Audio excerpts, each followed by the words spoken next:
Здравейте хора, добре дошли в четвърти епизод от поредицата Подготовка за бала. Както сте видяли от заглавието, в този епизод ще си поговорим малко за кардиото, ще ви покажа какво действие ще приема, за да продължа да свалям килограми, тъй като в последните 2 седмици съм в застой. Ще ви покажа малко по-късно от листа. Ще видите някои мои хранения отново, една моя тренировка и като цяло как протича един мой ден. Така че да не губим повече време и да започваме с днешния клип.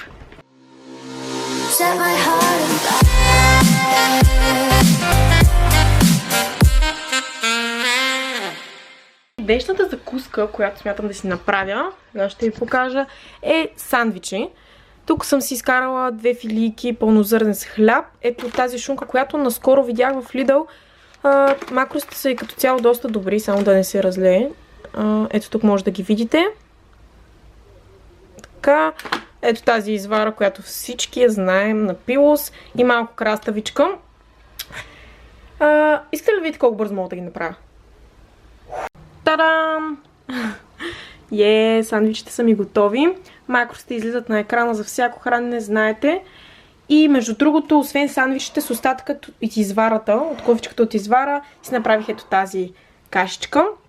Обожавам такива кашички. Сложих банан, малко кашу за мазнини и отдолу малко замразени плодове. Докато изям сандвичите, те тъкмо ще се размразят. Това са макросите само за кашичката. И общо взето това е закуската ми пред тренировъчното хранене. Не е нещо голямо, но е супер свежо. Хапнах закуската, беше доста вкусно. А сега е време да поговорим за темата на този епизод, именно кардиото. Първият въпрос, по който ще си поговорим, е един от най-често задаваните въпроси на тема кардио и то е: трябва ли да правим кардио, за да сваляме килограми и да изгаряме подкожни мазнини? Отговорът е не. Не е нужно да правим кардио, за да сваляме килограми. Та-да-да-дам! Шегувам се. Както вече знаете, за да свалим килограми, трябва да се намираме в калориен дефицит. За да навлезем в този калориен дефицит, можем да намалим калориите, които приемем от храната, или да увеличим физическата си активност. Тоест, кардиото е просто средство за навлизане в калориен дефицит. За пример, нека да вземем една жена, която поддържа килограми на 1900 калории. За да свали тази жена, тя може да намали калориите от храната с 300 и по този начин ще приема по 1600 калории на ден и ще се намира в дефицит от 300 калории и ще сваля килограми. Но да кажем, че тя не иска да намалява храната, в този случай може да продължи да си приема по 1900 калории на ден, но да започне да прави кардио като средство, с което да изгаря по 300 калории допълнително всеки ден и по този начин вече ще са и необходими 2200 калории, за да поддържа килограми поради допълнителният енергоразход от кардиото. И следователно, ако продължи да приема по 1900 калории на ден, тя ще сваля килограми. Тоест, намаляването на храната и кардиото са различни средства, с които може да се навлезе в калориен дефицит и да се свалят килограми.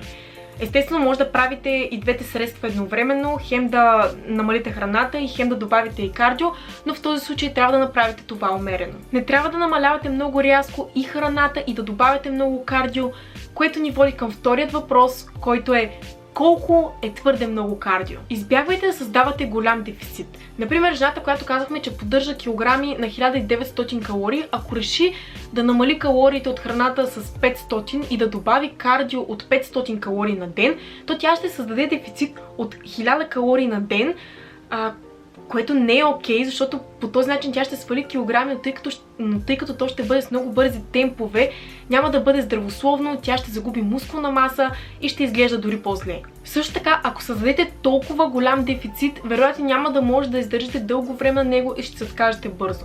Така че гледайте да не създавате по-голям дефицит от 500-600 калории в повечето случаи. Може да се стремите да създадете дефицит от 300 до 600 калории, като по този начин ще свалите килограми с един нормален и здравословен темп, ще запазите повече мускулна маса и накрая ще изглеждате по-добре. Както вече казах, този дефицит може да го създадете с намаляване на храната, добавяне на кардио, увеличаване на активността през деня, увеличаване на броя и обема на тренировките с тежести и, разбира се, комбинацията с всичко изброено. Третият въпрос, по който ще говорим, е: кога е най-доброто време за кардио? Това също е един от доста задаваните въпроси по темата, като един от най-често срещаните митове е, че когато правиш кардио рано сутрин на гладно, изгаряш повече подкожни мазнини.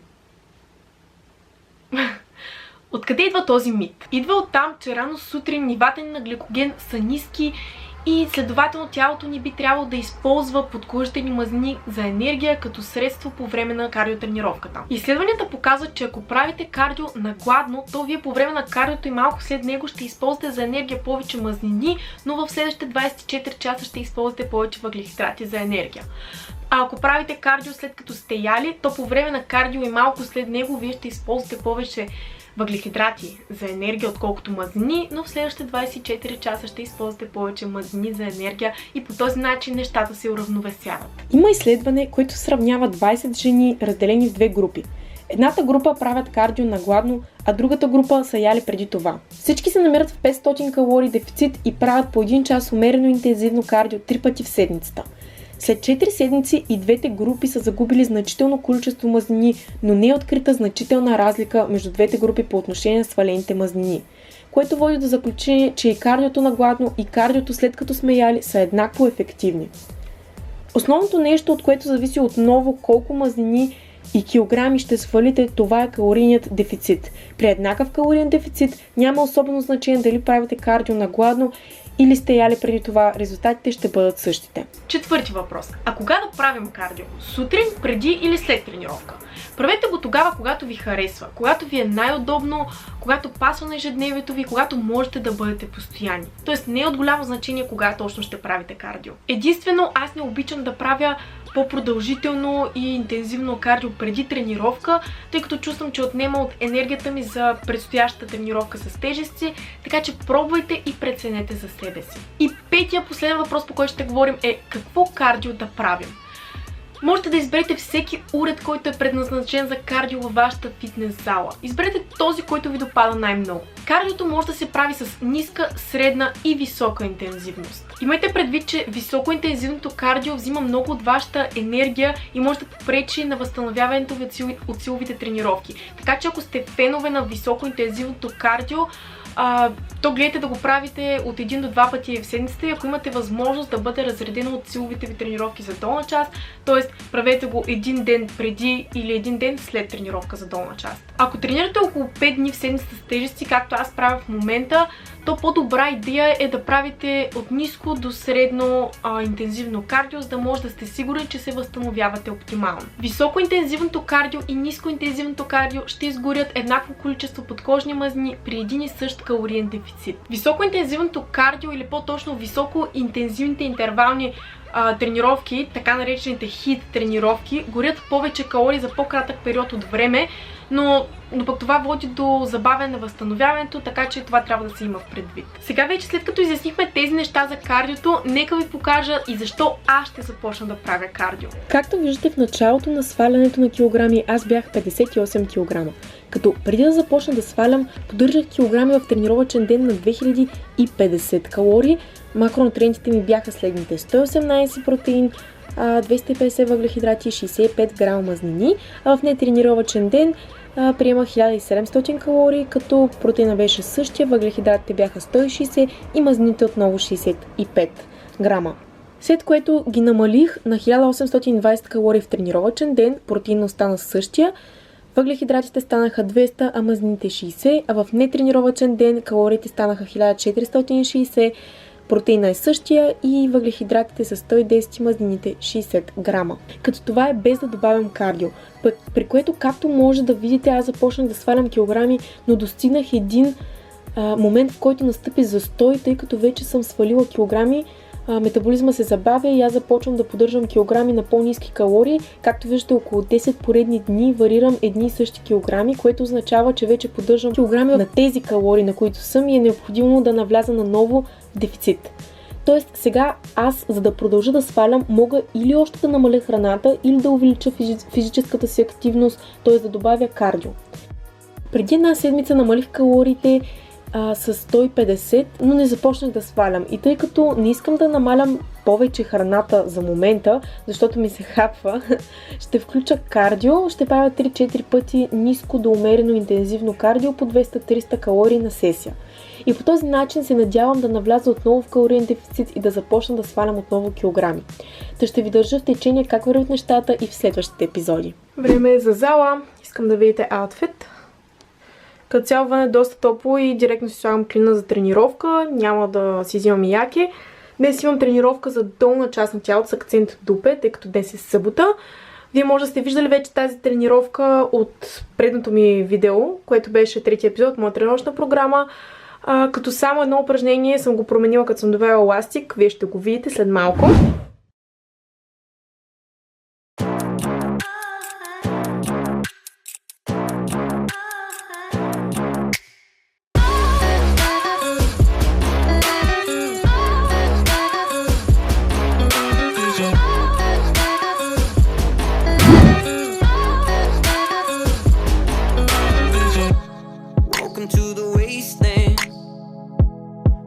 Another broken end, tangled in the words that I cannot say, living just to say goodbye, save me from my selfish pride. Can you see the words written on my face?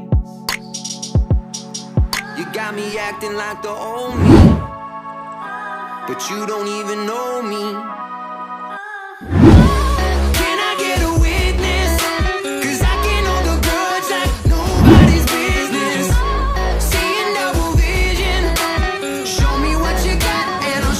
What you're missing.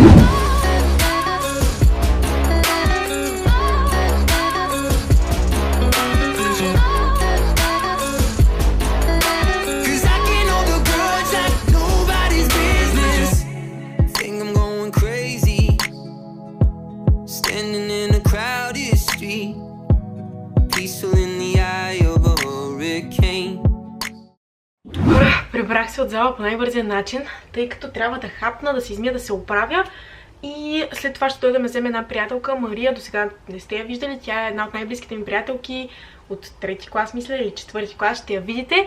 Сега ще си направя 4 яйца и ще си нарежа краставици и домати като салата. Мисля да си нарежа и марула, обаче няма да имам време. Също така, понеже нямам време, както разбрахте, ще хапна ето това протеиново барче. Това от новите протеинови барчета на GNB. Мой Мюв се казва. Има два вкуса. Този е с крънчи карамел. Има и с кукис крим. Може да ги видите в сайта. Линк ще има долу в описанието. Искам само да кажа, че това ми е любимият бар, който съм опитвала до сега. Вкуса му е между Twix и Snickers. Не мога точно да го определя вкуса, тъй като е много специфичен вкус. Препоръчвам ви да разгледате сайта на GNB. Барчета са с доста добри макроси. Сега ще ви ги покажа. Ето тук може да ги видите. Само да фокусира камерата. Момент. Да, ето ги макросите. Също така барчета са на доста достъпна цена. Просто отидете в линка долу в описанието, разгледайте сайта им. Ако си харесате нещо и решите да поръчате, може да използвате кода ми за отстъпка Друмева5, ще излезе на екрана. За да спестите 5% поръчка. Ох, не мога да говоря. За да спестите 5% от вашата поръчка и разбира се да подкрепите това, което правя. Cooking time. Когато не си добър в рязането, но да. Оп! Това е след тренировъчното ми хранене плюс барчето и това са калориите и макронутриентите към него. Сега го хапвам набързо, защото пак съм бавна. Кажи го. Бавна си. Сега с шофьора ми отиваме на старото ми работно място в KFC, за да видим Ицо. Един друг наш близък приятел, който ще видите сега. Ще отидем да го видим в неговата почивка. Може и тук да влезеш, между другото. Да, нищо това. Добре, ето това е. Беше ми втори дом. Вече не, а това е Ицо. Здравейте, хора.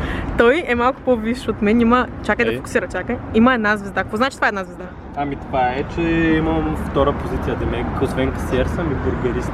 Да, аз бях само касиерка и там си останах. Между другото, все още получавам съобщения за това как беше работата в KFC, какво е било заплащането, нали, отношението и така нататък. Ако искате, пишете ми на лично съобщение, ще ви отговоря на въпросите. Просто смятам, че публично не е много окей да се споделят такива неща. За няма да стане. Се споделят такива неща, затова пишете ми налично и ще ви отговоря. Тук е място за почивка. Хора, на което почивах. Това не е снимка, а видео. Ето тук беше място, което излизахме за почивка. Спомени. Разделят се, няма да се видят скоро. Сега отиваме на маникюр. маникюр. Сутринта поснах стори да гласувате кой 4 маникюра да си направя. Сега ще ви покажа.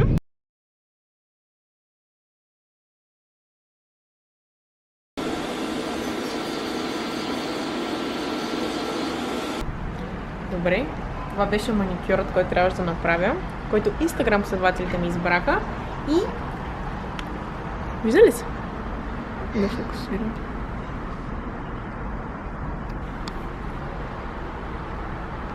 Благодаря ви, Instagram последователи мои, че ми избрахте този готин маникюр. Сега сме в мола, малко ще се поговорим на терасата, след това трябва да се прибирам, за да си оправям багажа. И да, много съм решила.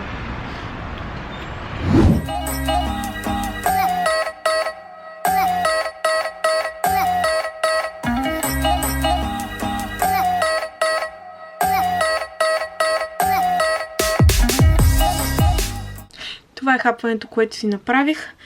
Видяхте макросите към него. Сложих 200 грама кисело мляко. Пече и закривам лампата.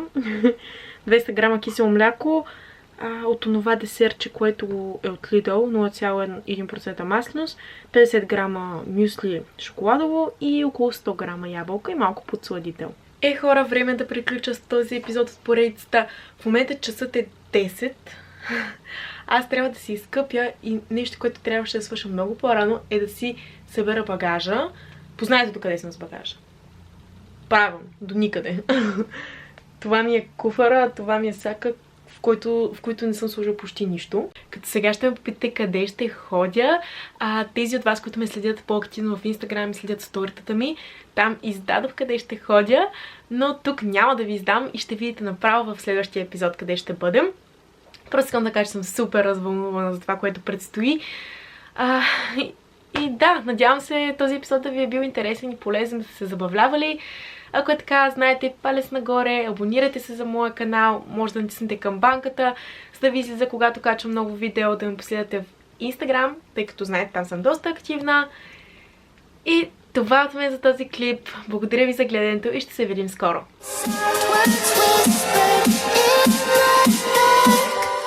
Set my heart on fire.